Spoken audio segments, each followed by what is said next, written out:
Good morning, good afternoon, good evening to everyone.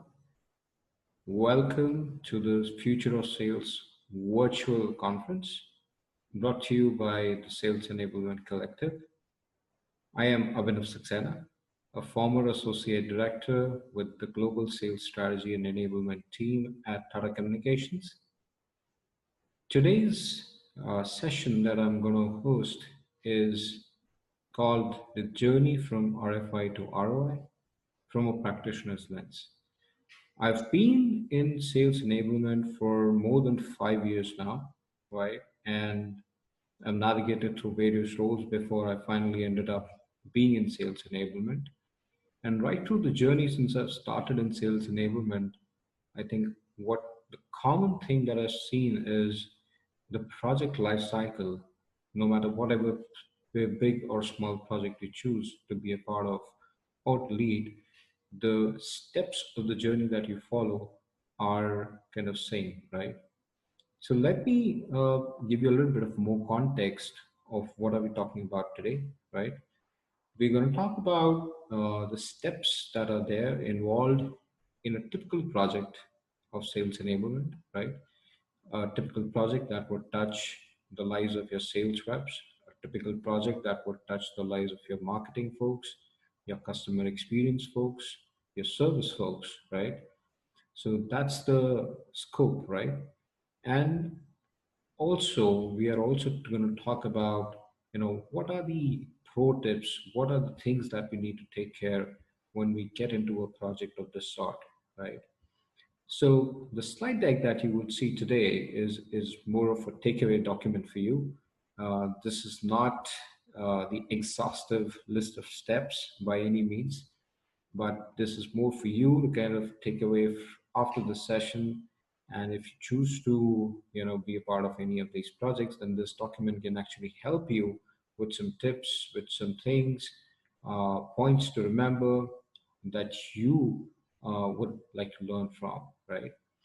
So without further ado, let me get into the presentation mode.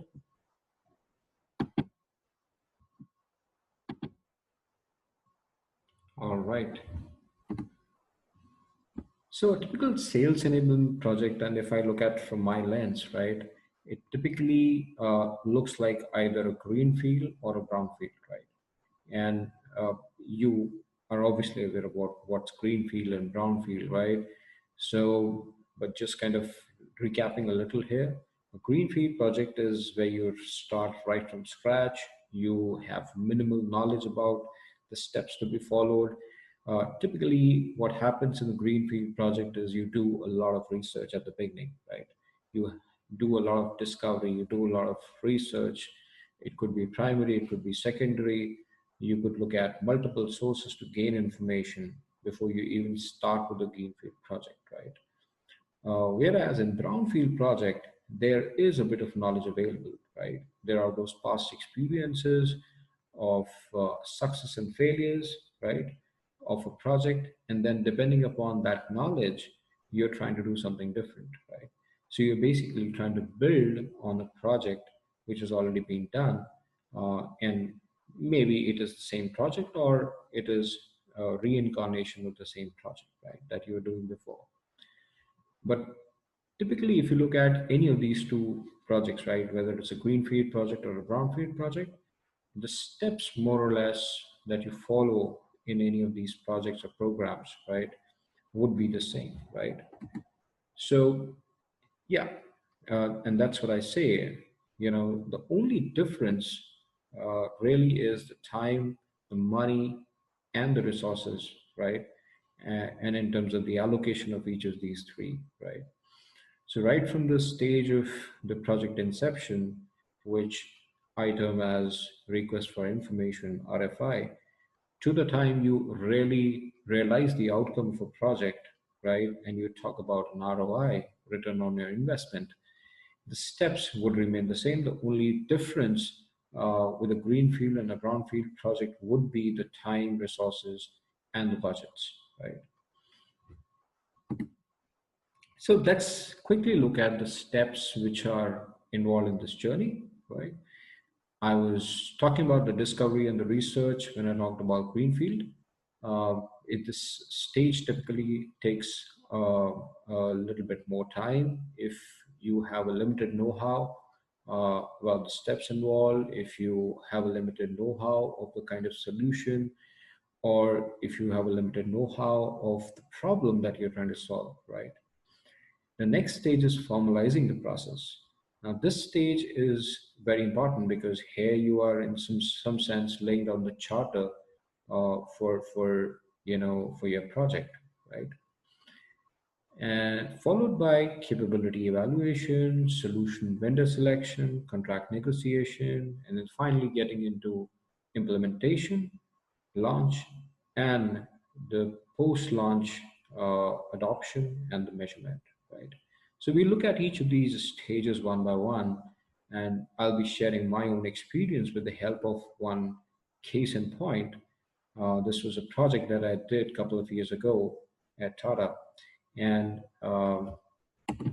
yeah, so this is called the Content Hub Automation for Sales Enablement, right? Let's look at what we are kind of talking about, right? We are looking at, about 1,200 pieces of various kind of content pieces, right? 1,200 assets, and that's huge, right? So it's not like, we started creating content of late, but the content was getting created from the early 2010, 2011, and it was being hosted on SharePoint and being managed by various different functions. So the product team would have its own SharePoint location where they would host all the documents. Similarly, the marketing would have their own SharePoint repository, and so on and so forth, right? So the content there was really managed in a way, scattered way, by different functions and stored at different locations, right? So that you can imagine that would make the life of a sales rep really difficult if he has to search for a specific document, right? The next thing is that there was no content taxonomy whatsoever, right? So you name it, there was no naming convention, there was a uniformity or consistency whatsoever. If you look at one document, and there were versions after version 1, version 2 till version 10 for the same document, right? And all of them were unfortunately still in active circulation. So somebody would be referring to, a document with version 3, and then the same document, in a little different way would be available with somebody else as version 7, right? So, and that's again is a big issue, right? What also happened was that, with this scattered content, with this lack of uniformity, the sales always perceived that marketing is creating content, but they're doing that in their own little silos. They're not consulting the sales as they create more content, right? And this is bound to happen, right? Because if you're creating content and you're not able to take it to the right people at the right time, and you're not enabling your sales reps to really find the content easily, then the content is bound to get lost, right? And when the content gets lost, then the sales guys lose the trust on you, right? So as marketing folks, it's very important to, get the right kind of tools, and be it automation, be it in-house, or you want to take a different vendor and design your own solution. But it's very important to have an automated platform to get the right content in place, and then make it available to your sales rep on demand, wherever, whenever they need it, right? And as I lastly mentioned, that there were a lot of custom portals which were developed on SharePoint. So this is the brownfield aspect that I talk about this project, right? So while obviously we were starting from scratch, while learning how these content platforms, how these CMS really work, but we did a bit of customization on our own before we jump on looking at the vendors, the solutions which are available, in terms of all the SaaS providers that are there, right? But eventually, what happened was, while we created all these portals, nobody actually went there, right? And that was a huge, you know, We obviously invested money in creating these, getting some SharePoint engineers to do a custom layout, but then eventually nobody visited, and it was a waste of effort and time and money, right? So it was an unfortunate situation. Of course, we realized that there is a lot of things that we could do, and it was really for us to kind of look a little deeper into what's the problem, right? Where were we lacking? So we did a bit of discovery and research, right?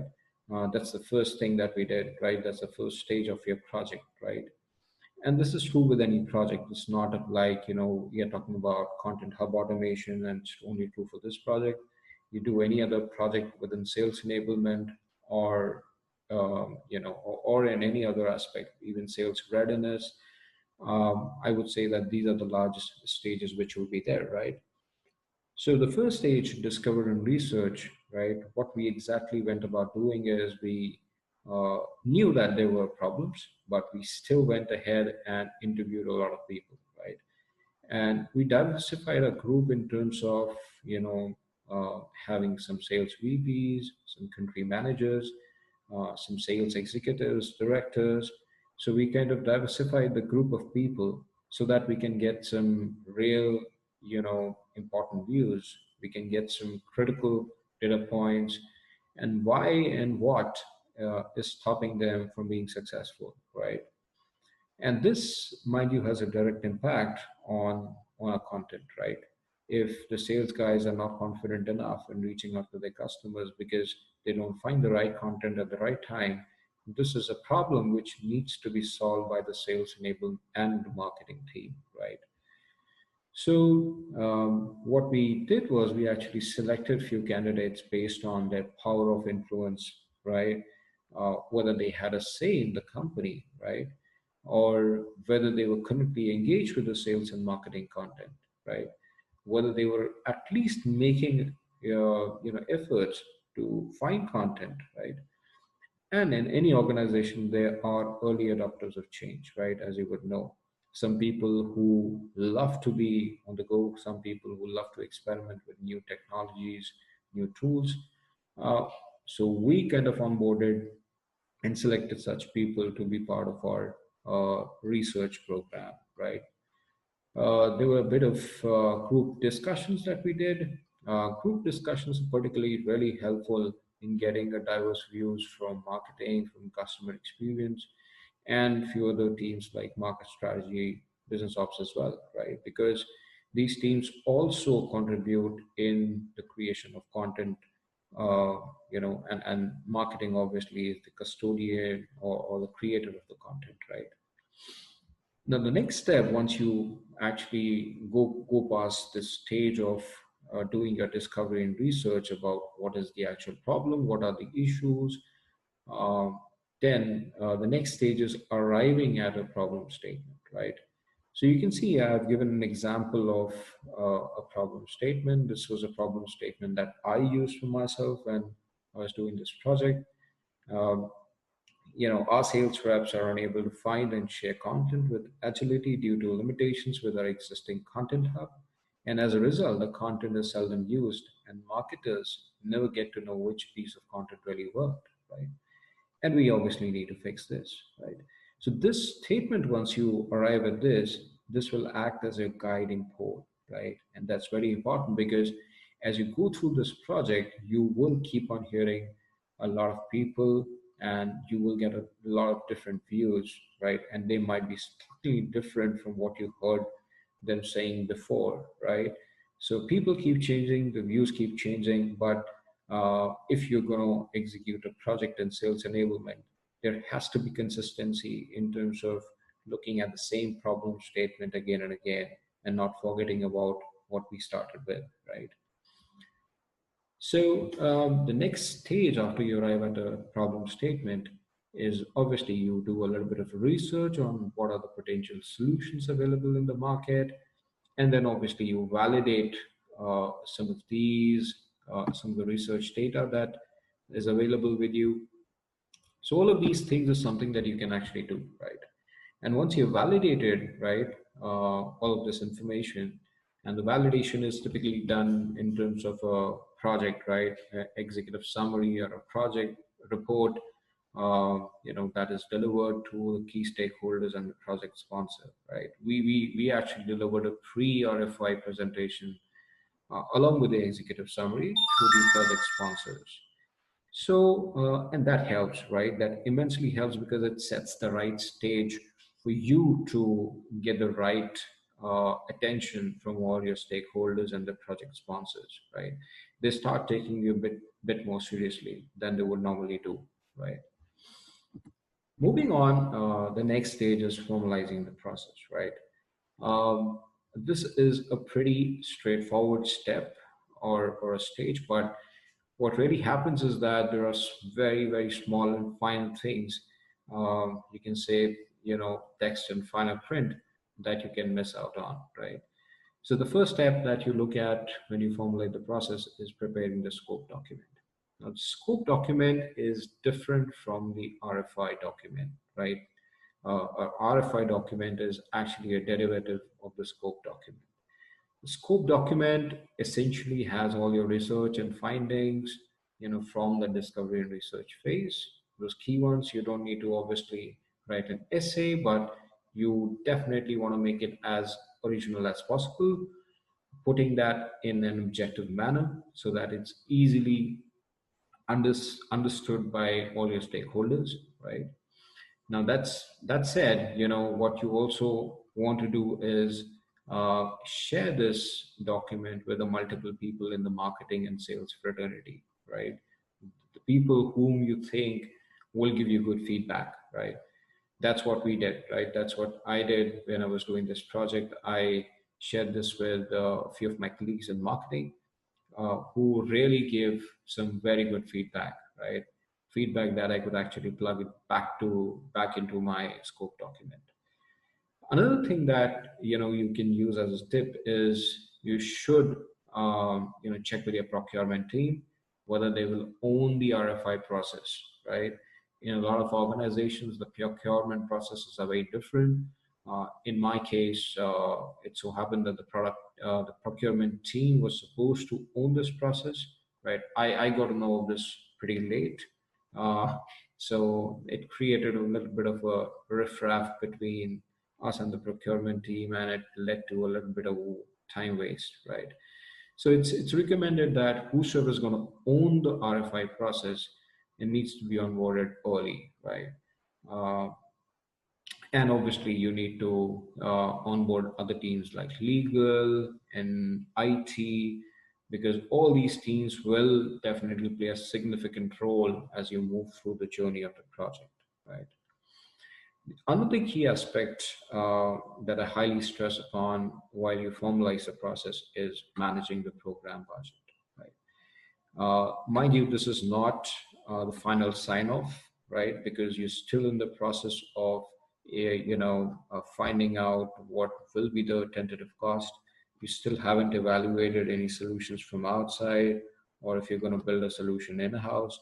So you are really not having an accurate figure of how much money you need, but still, you would have some tentative idea of what kind of a budget you're looking at. And typically it's on the higher side because you don't want to go back to the management or the project sponsor asking for more money at some later date, right? So one good thing that I would recommend you to do is take this proposal or take your scope document, convert it into a presentation, and deliver those presentations to all the budget owners, right? So if there is sales, the budget is going to be provided by sales. If it's going to be coming from marketing or from customer experience, it's highly recommended that you reach out to the right stakeholders, the budget owners in these three functions. And it could be product team as well, right? So you reach out to these people, reach out to the right stakeholders, the budget owners, and showcase the value, right, that's going to be delivered through this project. It really helps because eventually once these people, they see the value, they see the promise of this kind of a project, they are principally on board with you, right? So at a later date, you won't face an issue that, the product head is not convinced about this project, so what to do, right? So once you do that, you kind of in principle have a go ahead on the budget. You get into the next stage, which is the capability evaluation. Now, this stage is the most time consuming by far. And yes, it should be like that because of simple logic that you will like to evaluate all the solutions that are available in a great detail, right? So you would ideally want to do a proof of concept, a POC, and to do that, you need a team of people who can help you with, right? We call it attack team of champions, right? These are the early champions that we had identified. You remember the discovery stage wherein we interviewed a couple of people, and out of those people, we chose a few people and called them attack team of champions who were really, really receptive to the idea of testing this out, right? So a good practice is to get the early adopters of change on board, right? And you then give the full access of the platform or the solution to these people for them to really test it out, right? The next thing that I want to really talk about is the documentation, right? We tend to overlook the documentation. Sometimes we hurry up because we are chasing some timeline and we want to really, make sure that we are adhering to that timeline. But my recommendation would be that you portion a good amount of time for the documentation, right? So we typically took about 3 weeks, right, to just nail down the POC evaluation document, which is both technical as well as functional. We did a POC guidebook, and we also worked upon solution wonder scoring metrics, right? So all these three documents are, I think they actually helped us in the later stages, right? And in the capability evaluation stage as well, right? Now, I've been hearing this question a lot. How many POCs should we actually do, right? And sometimes your procurement team, as a process, would suggest that they need at least two, they need at least three, but but I think that yes, three is a minimum because the simple reason that you would get diverse feedback from each of these if you test out at least three, right? So your tag team of champions, your group of testing people, um, they would come up with some really nice feedback if you give them at least three platforms to do a POC for, right? In our case, we did about four POCs with different platforms, and we did about two POCs in parallel at a time, right?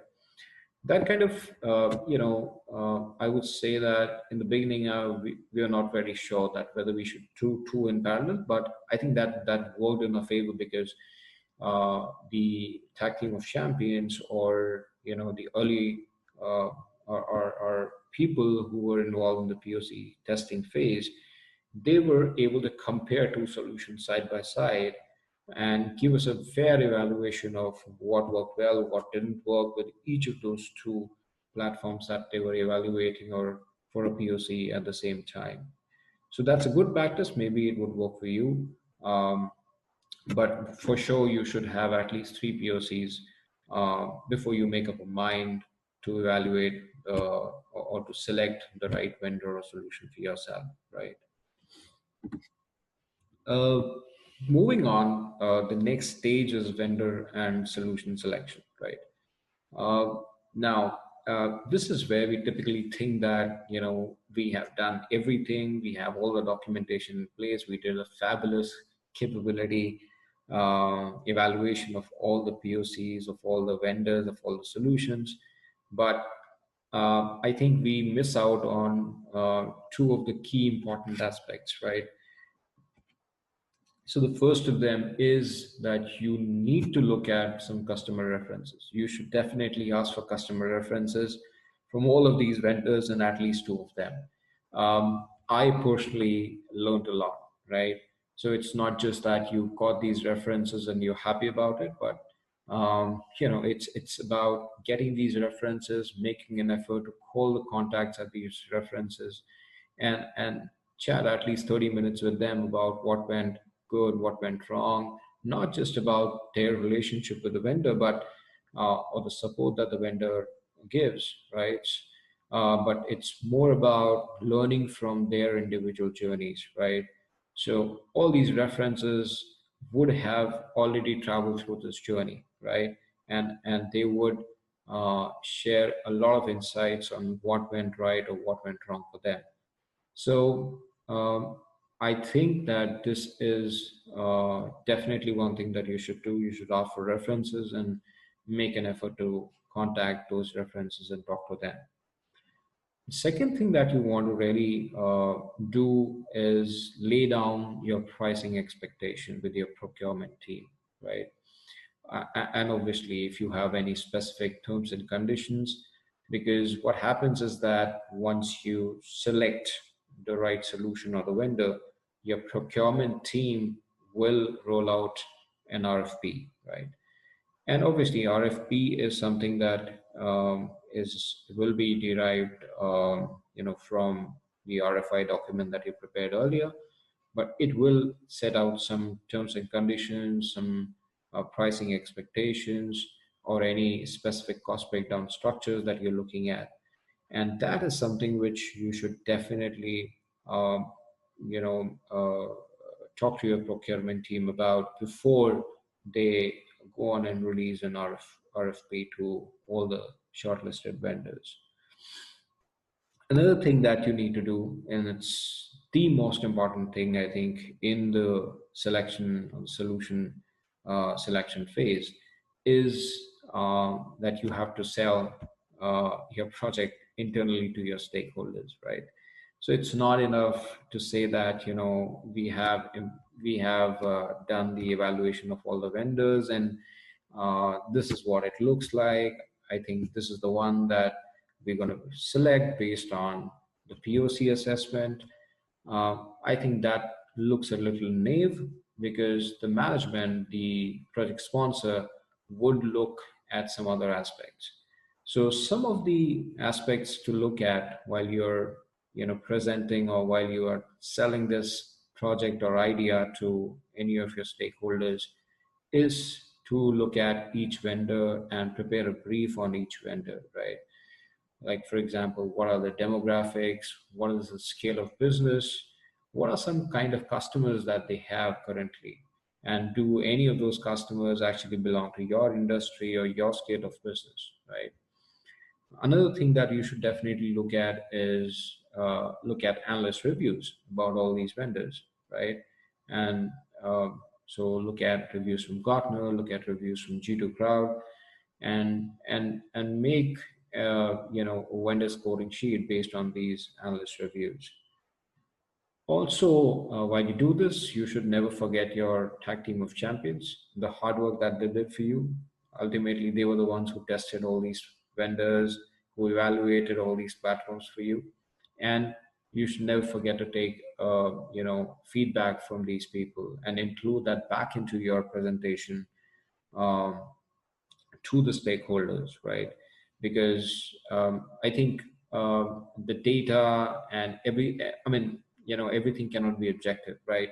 Some things are better if they are left subjective. So what we did was we incorporated a lot of verbatim feedback from our stakeholders, from our tag team of champions, and then we incorporated it back into the presentation that we delivered to our stakeholders. Now, with these things in mind, it looks more complete, right? So you have POC evaluation summary, you have a vendor scoring sheet based on analyst reviews, then you have a tag team of champions and their feedback, uh, preferably in actual verbatim, and then obviously a little bit more deeper brief about each and every vendor. That kind of makes it a complete package, and gives more confidence to your stakeholders that yes, you've done a fair assessment and you've looked at each and every aspect that needs to be looked at, right?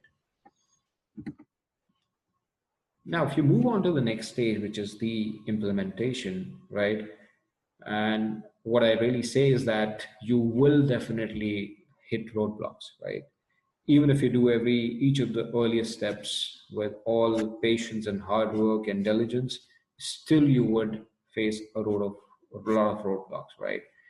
So, a couple of things that I want you to take away as pro tips here are, number one, if you have loads of content and you are not sure about the health of your content, please go ahead and do a content audit, right?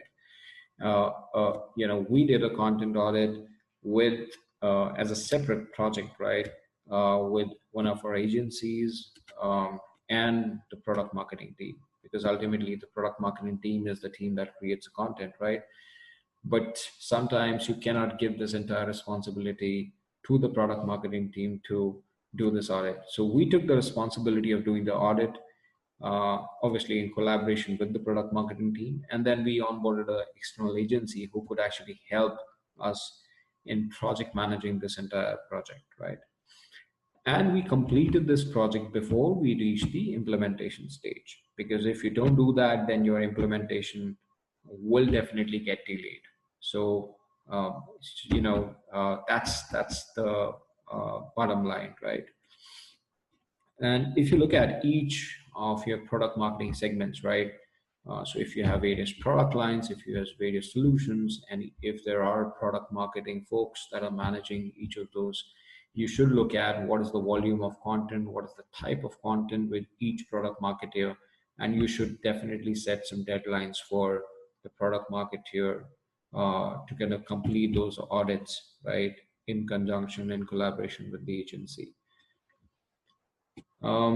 What we also did was we looked at all the assets which were 45 days old, right? So, we typically looked at majority of our presentations. We looked at all the assets which were related to competition, like battle cards, like insights documents, and all the documents that probably consisted any information about our own company, right? So we kind of took this as an opportunity to say that yes, if something can be improved, why don't we do that before we roll out the content automation hub, right? Um, Along with this, what we did was we shared a metadata file, we shared a content taxonomy guide with our agency so that they are able to put everything in uniformity, right? They follow a consistent naming convention for each and every document, which has been audited, and then, subsequently have all the relevant tags, right, in the metadata file against each of these content pieces. Now, a metadata file is so important. I can't stress the importance of it more than anything else, because this is the file that would be used when you actually upload your content from, let's say, whatever repository like a Dropbox or SharePoint that you're using currently onto your automation, right? Automation tool or content management system, whichever you've selected for yourself, right? So another thing that what happened really was we did extensive rounds of beta testing with our tag team of champions, right? And obviously the content owners. Now, this actually helped us because we anticipated that there would be a lot of technical glitches, no matter, how hard or smart we work. But before we actually launch the platform, it has to be tested really well, right? So we did multiple rounds of testing. A couple of tips that I would like to share with you is that um, there is no skipping which is allowed in testing, right? Sometimes what we think is like, oh, these are the three most important things that you need to test, and we forget the rest of the four which are there, which seem to be simple, like for example, integration with your single sign-on system or integration with your sales CRM. These might look pretty easy, right? It's just like, having a plugin and then just let the two systems talk to each other. But trust me, these will take a lot of time if something happens, if something is not right, right? And to the extent that this might push your launch date further. So it's recommended that you do not do any skipping of the steps. The testing has to be end to end. That's what we did. And you also need to get your IT team involved a little early in the implementation. Don't give a last minute heads up to the IT team that, hey guys, we need to do this. We need to integrate these many systems with this new platform. And why don't you guys and come and do this?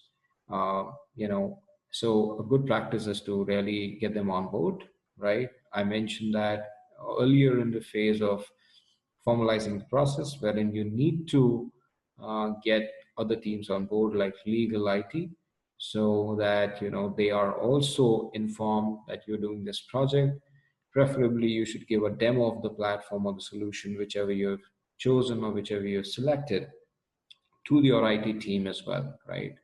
So that they understand the technical aspects of the integration of how this will speak to your CRM or how this will integrate with your SSO and all that stuff, right? Also, what we did were, we created a short testing guide video, right? And we did this in-house. We didn't use any agency because obviously we are not going to share these videos with customers, and it was pretty basic. But what happens is that with the video, it becomes really easy for you to go and talk to people and just ask them that, hey, look at this 2-minute video, and there you go.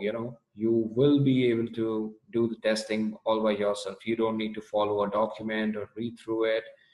You just need to watch a video and just test the document and just test the platform all by yourself. And so that's something which I would recommend, and that's something which is a good practice to do. Moving on, the launch stage is perhaps another very important stage, right? So this is where all your hard work that you did for the past couple of months, will actually, you know, have some results, right? So, and I always stress on the importance of the first announcement, right? So before you even get into the first launch announcement, you should have a launch plan ready, right? Which should be vetted by a couple of people in your own marketing function or sales function, right? And have all your sponsors participate in the launch phase, right? It's not just a project of your sales head or your CMO or your customer experience head or your product head. It's a project which will actually impact the lives of everyone, right? So why don't you have everyone coming on board and actually doing the communications, right? So like in our case, we actually reach out to the global head of sales who rolled out the first communication, and then we followed it up with the CMO, the Chief Marketing Officer, who actually went a step ahead and talked about why you should use this platform, right? What is in it for somebody which was not there earlier when we were using some old platform like a SharePoint, right? So trust me, this helps because this gets the word out to your sales, marketing, and other relevant fraternities within your organization. And you have to keep the momentum going, right? So that's why I say the first 30 days after launch are so important, right? That's the most hardworking phase of your entire journey, because that's where you don't, you don't want the ball to drop, right? You want to take, you want to actually go up the ladder every day, right? You don't want to come down. So with that, we move on to the next stage, which is the adoption and measurement. This is literally a 90-day sprint that we ran, right? So I, with my team, we kind of, I think we thoroughly enjoyed this stage, right?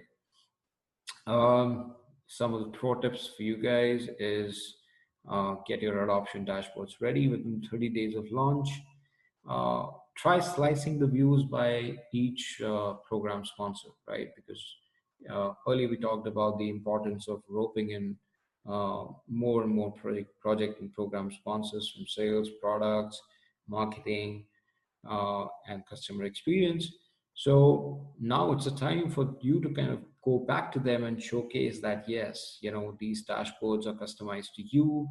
You get to see a custom view for yourself and your team. So the best thing that you can actually do is in the first 30 days, create these views and start socializing these views with the sponsors and their teams. We also did a little bit of a gamification using a mobile app on top of the platform. And we hosted a couple of quizzes. We distributed credit to the users who were playing these games, who were, really boosting the contest momentum. And that obviously builds a positive momentum as well, right? Another thing that we really looked at was we started really really small, right? We didn't have a massive dashboard on the in the first 30 days. We kept it really basic. We started with something like an adoption rate, which was the new users signing up on the platform, and then once we graduated in terms of a journey of adoption, we introduced other metrics like active usage rate, right? So, and why this is important is because if you introduce a lot of metrics in your first dashboard, it might tend to confuse people, right? Because the more the metrics, the more the questions. Now, you don't want those questions as you're starting this adoption phase, right? You want people to understand and appreciate the effort which has gone into this. And yes, tell them that we are on the right direction to make all the dashboards and make all the various metrics available. But there is a time for each and every metric. Don't rush. Okay. Another thing that we did, and this was specifically for the people whom we term as late adopters, we launched a manager scorecard. So typically for all the country managers and their teams, we designed a scorecard when we talked about their adoption rates, when we talked about who's still not hooked onto the platform. So it kind of pushed the late adopters also to kind of look at the platform at least, right? And see what additional value they can actually get from the platform. So I think that's where I would really, go and jump on to the ROI piece, because adoption is a stage wherein you start talking about the ROI. You start talking about what kind of return uh, have you reaped out of your investments, right? So for me, what I really call this is the ROI riddle, right?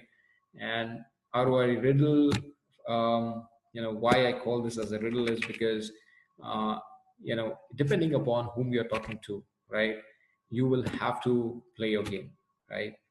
And sometimes it will be, the ROI will be the active feedback that you get from the users who are using the platform, who are using that solution.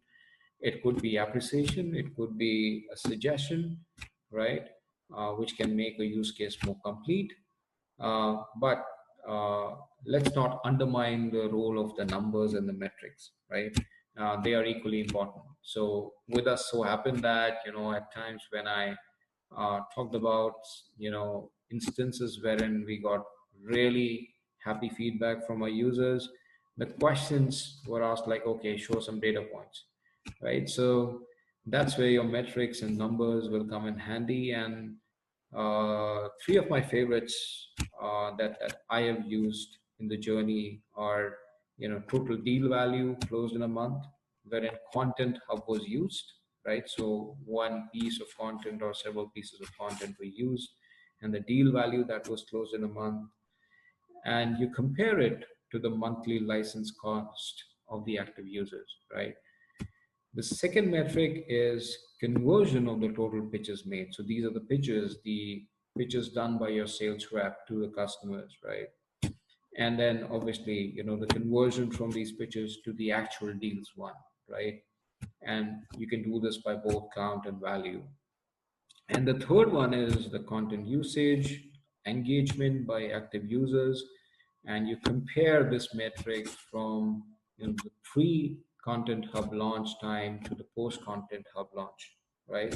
And that's where, you get to see that where the needle is moved, right? So if we talk about that, our content engagement or usage has moved up by 10x. Now that X is very important, that you need to determine that X before you started your project, right? Um, because that is something that you can use as one of the metrics when you launch and when you get in the adoption phase. And one tip additionally that I would like to share with you is that all of these three metrics are good when you start measuring them over a period of time, right? It's not like, a point in time metric that somebody would ask you and you calculate and give it to them. But it's like, you have to do this on month, week on week basis, and then see the trend lines, right? And that's where you get an insight. So if something like, let's say, for example, the pitches being made are going up as more and more users are adopting the platform. But if you see that the deals won are not moving up, then there's a serious issue, right? Either the pitches that are being made are not being made in the correct way, or the content that is being used for those pitches is not appealing enough to the customers, right? So that they would result in a deal closure, right? So those are the kind of insights that you should look at, and that's only possible when you start measuring these metrics on a trend line, right? On month, and you can choose your frequency whether you want to do month on month, week on week. That's up to you, but it's very important to have a trend line for each of these. So with that, I come to the end of the session. I hope you get a fair idea of, the journey that I have been through as part of this project. And let me also share with you that, uh, the rest of the projects that I've done in sales enablement uh, are also very similar to this one, right? And I stressed on the point at the beginning of the session that the stages would remain more or less the same. It's just that the time, the budget, and the resources would vary, right? So with that, I think thank you to everyone who's been there listening to me. And I would encourage, if you have any questions, you can reach out to me directly on LinkedIn. I'm always happy to help. Thank you so much. Have a good time.